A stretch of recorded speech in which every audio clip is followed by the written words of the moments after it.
Splashing me.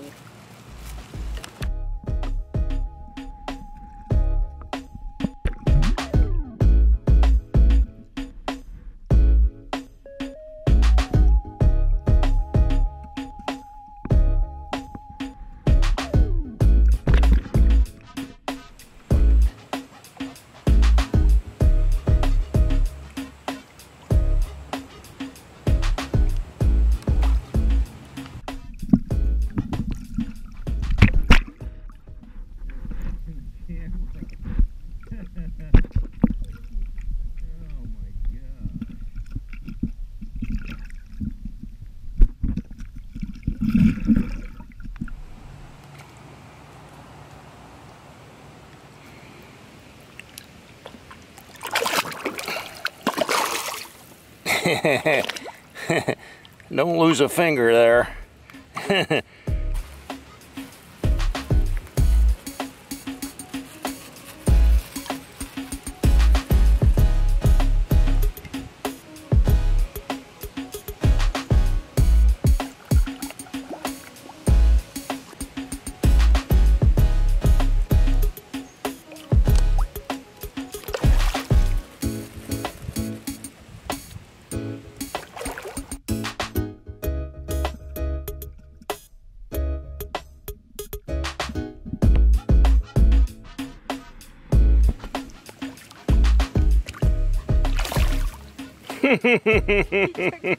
He ate the whole thing. Oh my gosh.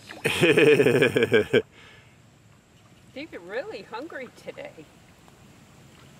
This is my third leftover package of bread. We don't feed the fish regularly on a regular basis. We don't feed them every day or anything like that. But when we do, they're pretty hungry. They eat a lot.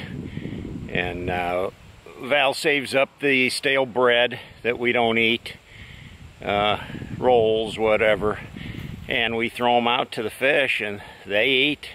You see, they're pretty hungry. They eat pretty voraciously, and they'll even take it right out of your hand. So you gotta watch out, because they'll get your fingers too if you're not careful.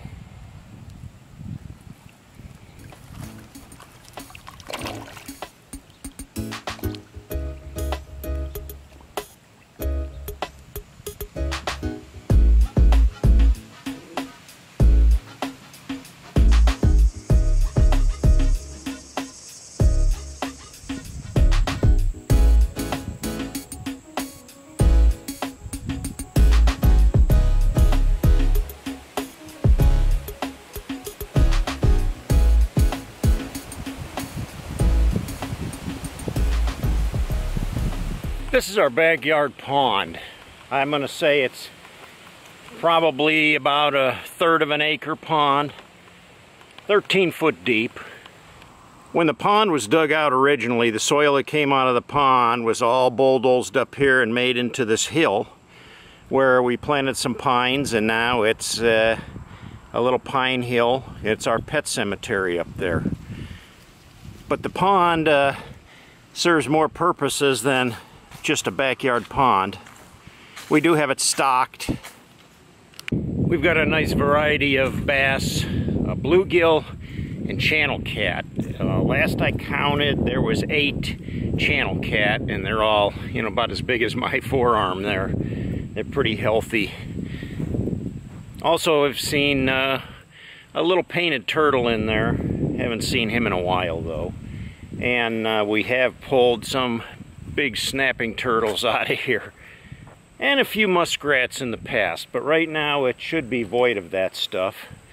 Other than that, a few bullfrogs, some green frogs, some croakers that we'll hear at night. Now here's an interesting fact about our pond. The water in the pond feeds the house. That's our home water. This is our reservoir for the house. Right here you'll see the well, and it's just a PVC pipe that drops down, maybe 15, 16 feet down in the ground. In the bottom of that's a submersible pump. That pump shoots the water all the way up to the house, and I'll show you that system. The water comes into this pump through a float. That brown thing right there in the middle. So that's the float out there. There's a filter that suspends about 3 foot below that down in the water so it doesn't freeze up in the winter. So the intake actually hangs at probably about 4 foot below the surface at all times. And then the water travels from that intake. It gets sucked all the way up to the pump, and then the pump shoots it up to the house. Now as the water enters the house, we have our pressure switch right here, which regulates the water, and this is our air pressure tank. That applies the water pressure to the house. Here we have a tank that we keep the chlorine bleach mix in. It is 1 part of bleach to 4 or 5 parts of water. And then right here we have a little pump that actually pumps the mixture from this tank into the water system. It goes into these large standing tanks where the chlorine can kill any bacteria, and then from there into the standing water filter. That's a charcoal filter that filters any imperfections out of the water, and then from there it travels right up into the house. Now there's no stream or anything that feeds this pond, no spring or anything. It's just dug right into the clay ground. The only thing that feeds this is the runoff from the surrounding hills, pretty much the lawn, and all the gutters and everything from the house run into the pond too. So anything that hits the roof of the house comes into the pond, and that keeps it pretty much clear of anything that could be coming in from upstream somewhere. Gives us the cleanest water possible. Now to maintain a pond like this, it's much like maintaining a yard. If you let it go, it'll just go wild, so we got to put some work into it. You'll see that there's a large cattail patch at this end, and I leave that there because it's good habitat for the fish. The bass like to hide in there and eat whatever insects drop off of the plants. The frogs, the bullfrogs, like to hide in those cattails too. And the deer like to come up behind them there and munch on the cattails. They pull them out and eat them as well. The other issue you're going to have in the pond are weeds along the shoreline. They'll completely take over. Seaweed can take over, and algae is a huge problem. So for the cattails, to control them, I have to continually spray both ends to keep them from spreading. Otherwise, they'll just keep spreading all the way around the whole pond, and we don't want that either. So for that, I use a product called Shore Clean, and it's safe to use on potable water sources if you use it to the directions as prescribed. I also use the Shore Clean to keep the weeds at bay along the shoreline. Now for algae purposes, to keep the algae growth down, and I don't know if you've ever seen algae before, but you'll see these floating globs on top of the water. It's generally what algae is. To give you a better idea of what algae is, you'll see this mass of stuff here. It looks like it's broke free from the bottom. It's got some air bubbles in it, and it's just kind of hanging there, getting ready to break free and float to the surface. That's algae. And so you have to control that, or your pond will be completely taken over by it. I control the algae using a product. It's called Cutrine Plus. And what is Cutrine? It's 99% copper.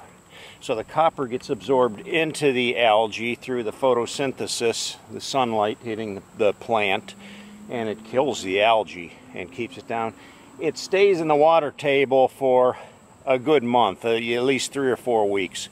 It'll stay in the water table. So out of a gallon of Cutrine Plus, I use about a quart with each application in my pump sprayer mixed with water. So I'll get 4 applications per season to keep the algae down in the pond. Now you can swim in this pond, and you'll see the dock out here. If you were to dive off the end of that dock, you can pretty much, I think it's about 8 foot deep right at the end of the dock. So the further out you go, the slope is pretty steep there underwater. You can actually dive out as deep as you want, and you'll have a time trying to find the bottom.